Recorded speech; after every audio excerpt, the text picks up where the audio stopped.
Labdien visiem! Es esmu otro gadu šeit. Visiem labdien vēlreiz. Un, ja kāds mani pagājušajā reizē neredzēja, jo es esot maza auguma, man grūti esot aiz tribīnas redzēt, tad tā biju es, kas stāstīja par laboratoriju. Šoreiz es iziešu ārpus zonas, lai visi mani pamana.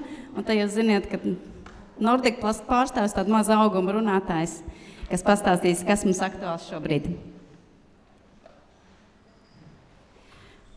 Aiziet. Procenti labi, vai ne?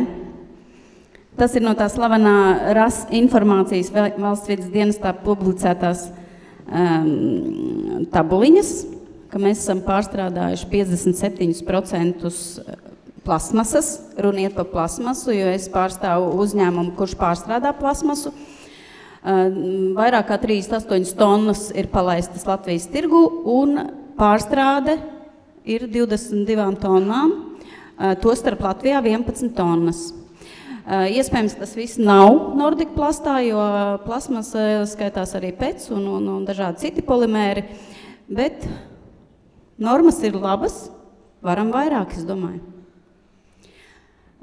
Šo slaidu mēs jau redzējām šodien un pagājuši gadu. Tas ir mūsu Latvijas tirgu palaistais materiāls pēc 23. gada pētījuma rezultātiem. Un ja Sandra pieskārās procentam, kas ir 22%, un tur nav norādīts, kas tas par polimēru, tad es vēlētos pieskarties tieši polipropilēnam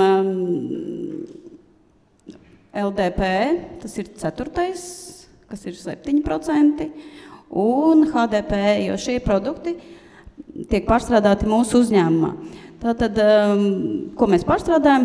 Atkritumus. Sašķirotos, izlietotos iepakojumus, plēves, lauksaimniecības plēves, visu, kas mums tiek piegādāts, un tas aptuveni sastāda no tā iepriekšējā pētījuma 33%.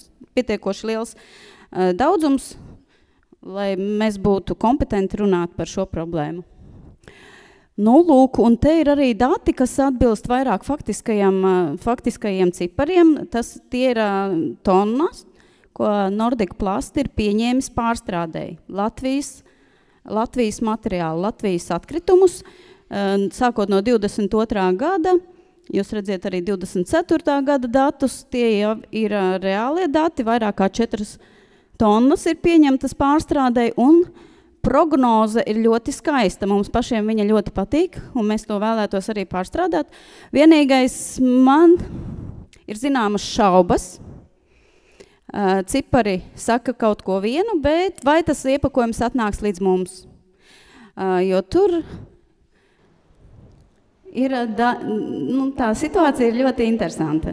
Iesaistītas puses ir ļoti daudz un vairākas. Vismaz 4 iesaistītās puses. Tā ir sabiedrība, kura ir izglītota tieši tik izglītota, cik viņa ir izglītota par šķirošanu. Tālāk ir pašvaldības, kuras ir izsludinājušas savus atkritumu apsaimniekošanas iepirkumus ar zināmiem nosacījumiem, un tas nav visā Latvijā vienota pieeja. Piemēram, Jelgavā mēs esam saskārušies ar problēmu, ka mēs nevaram šķirotajā atkritumu tvertnē mest polipropilēnu, kas ir mūsu pārstrādes uzņēmumā viens no galvenajiem produktiem. Tālāk ir atkrituma apsaimniekotāji, kuri nevienmēr grib pieņemt neizdevīgo plasmasu. Tā ir taisnība. Mēs visi esam uz biznesu tendēti un pakārtoti, ir tāda problēma. Un arī valstiskā līmenī droši vien šī vienotā pieeja būtu jāregulē un sabiedrības izglītība jāatbalsta.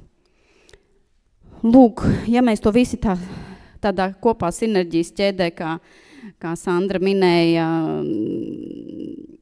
veidotu, tad arī tas rezultāts būtu tāds, ka mēs ļoti lielu apjomu varētu pārstrādāt, jo jaudas mums ir. Izaicinājumi saistībā ar šo iepakojumu pārstrādājumību. Tā kā kopējās Latvijas mērķis ir samazināt getliņos noglabāto atkritumu apjomu, tad šobrīd ir tā tendence, ka mēs saņemam arvien netīrāku iepakojumu, kas ir jāpārstrādā. Tātad izejmateriāla izejmateriāls. Tas mums skaitās izejmateriāls. Izejmateriāla kvalitāte ir pasliktinājusies, ir ļoti daudz piejaukumi, ir ēdiena atliekas, ir netīri iepakojumi, ir nemazgāti, ir nederīgi piejaukumi, un tas savukārt ietekmē mūsu gala produkciju. Nordic Plus ražo diezgan augstas kvalitātes plasmas regranulātu, kuru tālāk izmanto pārsvarā ārpus Latvijas dažādu produktu ražošanai, un ņemot vērā, ka nāk iekšā zemākas kvalitātes izejmateriāls, mums ir ļoti daudz resursi jāpieliek, lai varētu uzturēt šos te kvalitātes standartus. Jā, tātad ražošanas procesi ir nepārtraukti jāpilnveido, nepārtraukti ir jāsako jaunākajām tendencēm tehnoloģijās un jāveido arvien radošāki risinājumi, kā ar to netīro izejmateriālu tikt galā. Lūk, un tad līdz ar to tā ekonomiskā dzīvotspēja, kas zem tā slēpjas, tie ir resursu pieaugums. Resursi, lai netīro materiālu varētu pārstrādāt, mums ir jāpatērē daudz vairāk ūdens, mums ir jāpatērē daudz vairāk enerģijas, un tas tomēr viss sadārdzina to gala produktu, uzņēmumu rentabilitāti, un vēl izaicinājums ir regulējuma prasības, kur mums arī relevantas kā visiem mūsu uzņēmumiem. Te mēs mazliet lielamies ar mūsu uzņēmumu, jo Nordic Plus ir kopā ar kohēzijas fondu, ir investējis diezgan lielas summas tehnoloģiju attīstībā, un mums ir uzstādīta ļoti skaista priekššķirošanas līnija ar gudrajām Tomras mašīnām, kurš līdzīgi kā depozīta punktā spēja noteikt, kas tā ir par plēvi. Tā ir derīga konkrētajam ražošanas ciklam, nav derīga konkrētajam ražošanas ciklam, bet kopumā es pat esmu ļoti lepna par šo te priekššķirošanas līniju, jo tas pirmkārt mazina kļūdas šķirošanas procesā. Mēs esam atbrīvojuši cilvēku resursu un padarījuši tās jaudas daudz lielākas. Un otra lieta, ar ko man ir liels prieks un lepnums, tā ir mūsu laboratorija, kas kopā ar Latvijas zaļo punktu un LIFE projekta ietvaros tika izveidota, tika iegādātas iekārtas, un pagājušā gada septembrī mēs esam saņēmuši akreditācijas apliecību, un kopš septembra mēs jau darbojamies kā pilnvērtīga un akreditēta laboratorija. Tātad mūsu mērķis ir veicināt iepakojumu pārstrādājumību Latvijā, tāpat mēs noteikti vēlēsimies uzturēt šo te akreditācijas certifikātu, uzturēt augstus standartus, konfidencialitāti, ticamību mūsu testēšanas materiāliem. Un testējamie materiāli mūsu laboratorijā, tātad tās ir tās akreditētās metodas polietilēnam un polipropilēnam. DSC mēs varam notestēt arī PET materiālam. Pārbaudīt ir diezgan daudz, gan pārtikas, gan sadzīves ķīmijas, gan farmācijas, gan kosmētikas iepakojumi un rezultāti.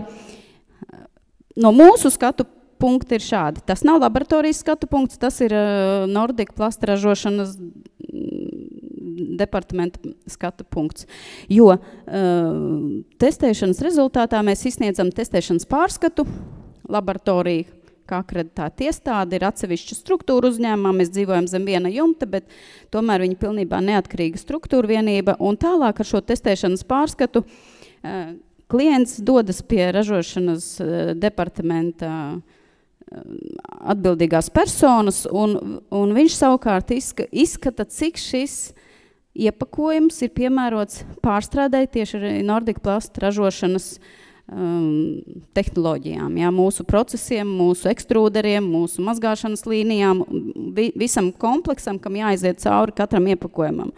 Tie rezultāti ir tādi, ka 69% no esošajiem pārbaudītajiem iepakojumiem mēs varam pārstrādāt, bet 31% nē. Un nedaudz pieskaršos, kāpēc šis pīrāgs ir veidots pēc tiem testēšanas rezultātiem, un tā tabuliņa ar 1K, 2K 3K un 4K, tas ir komponenšu skaits iepakojumā. Līdz ar to monopolimērs, ne monopolimērs, bet viena veida polimērs ir 35%, un tas ir ļoti labs rādītājs, viņš ir ļoti viegli pārstrādājams. Viņam nav piejaukuma, viņam nav nekādu citu lietu pievienotas, kas mums traucētu. Divas komponentes jau ir daudz grūtāk pārstrādājams, tas ar tomēr sastāda diezgan lielu procentu, bet ja šis piejaukums ir, neliels īpatsvars, tad mēs vēl varam izskatīt, kā un pievienot savās receptēs un palaist uz ražošanas līniju. 3 komponentes visdrīzāk, arī viss ir atkarīgs no īpatsvara piejaukuma, bet tomēr tas jau arvien samazina to pārstrādājumības iespēju. Un, ja jūs redzat, pēdējais rādītājs ir 18,2%, un tas ir FTIR, tā ir atsevišķa iekārta, kas ir kvantitatīvā testēšana, kvalitatīvā testēšana, viņš parāda automātiski, kas tas ir pa polimēru, un šajos 18% gadījumos mēs ar savām akreditētajām metodēm šādu polimēru nevaram notestēt, jo mums nav tādu iespēju. Tas varētu būt poliamīds, polistirols vai vēl kāds cits polimērs, kas vienkārši nav piemērots mūsu metodēm. Un kāds mūsu klients teica, ka, bet man iepakojuma ražotājs teica, ka tas ir pārstrādājams. Un tad ir mūsu ceļš, to reāli paskatīties pirmkārt no laboratorijas puses, un tālāk jau šos rezultātus izpēta mūsu kolēģi ražošanā. Un līdzīgs stāsts, ko stāstīja Sandra, tātad etiķetes marķējums bieži vien ar tādām līmes kārtām, ar tādām krāsvielām, ar tādām laminācijām, ka tas iepakojumi padara nepiemērot mūsu pārstrādē. Tas nozīmē, ka mēs visā tādā jūklī palaižam šādu iepakojumu, pat ja tās mūsu gudrās tomras to nenoķer un nenosūta uz to saucamo reject bunkuru, tad viņš mums var bojāt gala produktu, kā rezultātā tur kaut kas aizsitās ekstrūderī, rodas dīkstāves, rodas resursu izlietojums nevajadzīgs. Ierobežotā infrastruktūra domāts tādi iepakojumi, kuri sastopami diezgan reti, un neviens uzņēmums, ja nav pieprasījums no kāda gala klienta vai nav pietiekoši daudz šī te iepakojuma no konkrētā polimēra, viņš nav rentabls pārstrādē. Ja, tad tur varētu būt šobrīd es pat nezinu, ko nosaukt, bet ir tādi iepakojumi, kur, burtiski ir daži mums nonākuši, mēs esam mēs netaisīsim jaunu recepti, lai ražot šo produktu. Maldinošs marķējums ir bijis gadījums, kad klients norāda, ka tas ir, piemēram, polietilēns, bet testējot ar dažādām metodēm, nav tas polietilēns, nav. Diemžēl, pat ja tev tur visos dokumentos stāv, ka tas ir polietilēns un marķējumos, nav. Jo mēs par saviem testēšanas rezultātiem atbildam, un mums ir katru gadu jāatskaitās gan Latvijas Nacionālajiem akreditācijas birojam, gan jāveic salīdzinošās testēšanas. Jā, un kā no šī visa varētu iziet? Tā es pārskrēju kaut kur ļoti ātri pāri. Kā mēs varētu uzlabot? Jo šorīt es paķēru no brokastīm, man palika pāri viena pudelīte, kurai bija korpus, piemēram, bija viņai no PETA, no PETA, korķītis no polietilēna.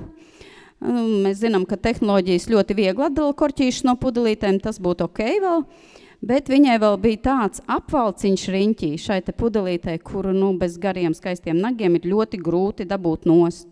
Un es neticu, ka cilvēks parastais, tas, kurš nav saskāries ar ražošanas visām īpatnībām, ka viņš iedomājas, ka viņam tā etiķete ir jānodabū nost, lai netraucētu pārstrādes procesu. Ja? Tātad viegli noņemamas etiķetes. Man ļoti priecē tie jogurta trauciņi, kuriem tagad apkārt ir tas kartoniņš. Apakšā ir skaists polipropilēna trauciņš, un apkārt ir kartona apvalciņš, kuri viegli atdalīt, un ir 2 dažādi pārstrādājumi materiāli. Superīgi. Man liekas, ka tas vienkārši ir ļoti viegli un saprotami. Atbilstošas krāsas, tas būtu tādas krāsas, kas ir veidotas uz tās bāzes. Ja tas ir polipropilēns, tad uz līdzīgas bāzes tiek veidotas krāsas, un nevajag pārspīlēt ar lakām, krāsām, laminātiem. Tomēr tie apdrukas laukumi mūsu kā ražošanu traucē. Vienkārši materiāli, tas ir pēc iespējas mazāk komponents, pēc iespējas mazāk piemaisījumi. Mēs to visu dzirdējām jau Sandras prezentācijā, gan pagājuši gadu, gan šogad. Tas nav nekas jauns, tas ir izaicinājums, es saprotu. Un mums arī ir izaicinājums. Protams, ka nevar visu tikai nogrūst arī uz ražotājiem vai iepakotājiem. Arī mums kā pārstrādes rūpnīcai ir izaicinājums meklēt jaunus veidus un iespējas un receptes, kā mēs pēc iespējas labāk varētu visu pielāgot. Šobrīd arī, piemēram, mūsu uzņēmumā tās slavenās Tomras, kas ir arī depozītajās nodošanas stacijās, šobrīd sēž no tā uzņēmuma programmētājs, un viņš vienkārši vada iekšā šīs te mašīnas smadzenēs konkrētus plēvīšu parametrus, lai tās mašīnas varētu atšķirt to vajadzīgo mums vēl piemēroto plēvi, jo tās nianses ir tik daudz un dažādas iepakojumiem, ka katru to atšķirību ir jāieprogrammē tajā mašīnā, lai viņa varētu spēt labāk sašķirot tas, kas mums atnāk no Eko Baltija vidas Kristapa rūpes. Jā, viņš pastāstīs, ko viņi tur dara. Lūk, metāla elementi, tie pavisam mums nepatīk. Ja metāls tiek iekšā visā tai plūsmā un viņš nonāk ekstrūderī, pavisam nav labs rezultāts tiešām, jo iekārtas maksā ļoti augsts naudas, un pat kā arī mums bija laboratorijā precedents, kad atveda skaistu plasmasa pudelīti, maziņu, teiksim, no farmācijas jomas, un iekšā korķītī ir folija, tāds aizbāznīts, es nezinu, kādu funkciju viņš veids, droši vien aizsargā no mitruma, bet neviens no mums neiedomāsies to foliju aizbāznīt no tā korķīša dabūt ārā. Vispārējais ir ideāli. Vispārējais ļoti labi pārstrādājums, bet tas folijas nojauc visu. Tādas niansītes mēs arī esam saskārušies. Jā, to es pieminēju jau daudz. Tātad mums, kā pārstrādātājiem, ir patstāvīgi jāsako līdzi jaunākajām tehnoloģijām, jaunākajām iekārtām, jāmaina iekārtas. Tas ir mūsu izaicinājums, mūsu atbildība, lai mēs labāk un vairāk varētu pārstrādāt. Tas ir tehnoloģijas, tā ir digitalizācija, automatizācija, lai izslēgtu kaut kādas cilvēciskās kļūdas. Tirgus strukturēšana, tas viendabīgais materiāls, ja vien, varbūt Sandra savu komandu atklāja kādu super formulu, mēs būtu tikai laimīgi. Dizains, jā, ar vairāk noņemamām tām detaļām un tirgus kontrolis, tur neiešu iedziļināties, bet es domāju, ka mēs drīz nonāksim pie kopēja risinājuma un laba strukturēta pārvaldības, gan pašvaldībām, gan atkritumu apsaimniekotājiem, gan mums pārstrādātājiem un ražotājiem. Lūk, minēju, es negribētu apgalvot, ka tas ir galvenais pamatojums, lai būtu šī iepakojuma pārstrādājumība pierādīta, bet to, ko es vēlos uzsvērt, ka laboratorija tiešām izsniedz ticamu, starptautiski ticamu un atzīstamu testēšanas pārskatu. Tas nav jāapšauba, jo mēs sastāvam ne tikai LATAK, mēs esam saņēmuši akreditāciju, bet tas ir starptautiski atzīts certifikāts, un savukārt pārstrādes rūpnīcas pārstāvi izsniedz to, ko viņi var reāli pārstrādāt. Tas ir atbilde, kur ir Gemos pārstāvis uz to jautājumu, kura kanī tad viņam likto savus produktus ļoti laba iespēja. Mums vēl ir dažas vietas uz brieža brīvas. Mēs vēl varam pieņemt Life ietvaros bezmaksas testēšanu iepakojumiem. Rekur sēžam, jā. Var pieteikties pie mums uz testēšanu, savākt vairākus materiālus. Mēs pateiksim, kurš ir pārstrādājums, būs 100% zināms, ka tas ir vai nav. Tātad testējam polietilēnu, polipropilēnu. Un pēc mūsu procedūrām testēšanas pārskats jābūt gatavam 15 darba dienās, bet ja tas ir notiek ātrāk, mēs izsniedzam, protams, arī ātrāk. Testēšana Life ietvaros šobrīd ir bez maksas. Un, ja kādam ir interese par to, daudz jau ir bijuši pie mums ekskursijā, tieši laboratorijas ekskursijā, bet ja kādam vēl ir interese ierasties ekskursijā uz laboratoriju, ļoti laipni gaidīti. Piesakamies caur šo te e-pastiņu, kas ir slaidiņā, vai arī pienākam pie manis pēc prezentācijas, es iedošu vizītkarti, varēsiet pieteikties. Tātad ekskursija ir apmēram 1,5–2 stundas gara. Laboratorijas pārstāvji īsumā pastāst un ļauj pat padarboties pašiem ar iekārtām, kurām nav ļoti dārgi dimanti iestrādāt iekšā. Lūk, un tāpatām arī Nordic Plasts ražošana piedāvā ekskursijas, bet tas vairāk būs gada otrajā pusē. Tā kā arī šī gadījumā, ja jūs interesē, kā notiek pārstrādes process, sākot no atkritumu ķīpas ielaišanas līdz pat skaistajām granulām, kas tur bija iepriekš rādīts, tad arī laipni aicināti pieteikties, lai saprastu labāk, ar ko mums, ar kādiem izaicinājumiem mums sanāk saskarties. Nu, un te ir mana drauga ChatGPT radīts dromgrauds, ka pasaulē pietiek plasmas, atliek tikai likt lietā vēlreiz. To mēs varam nodrošināt, ka plasmasa tiek likta lietā vēlreiz. Paldies!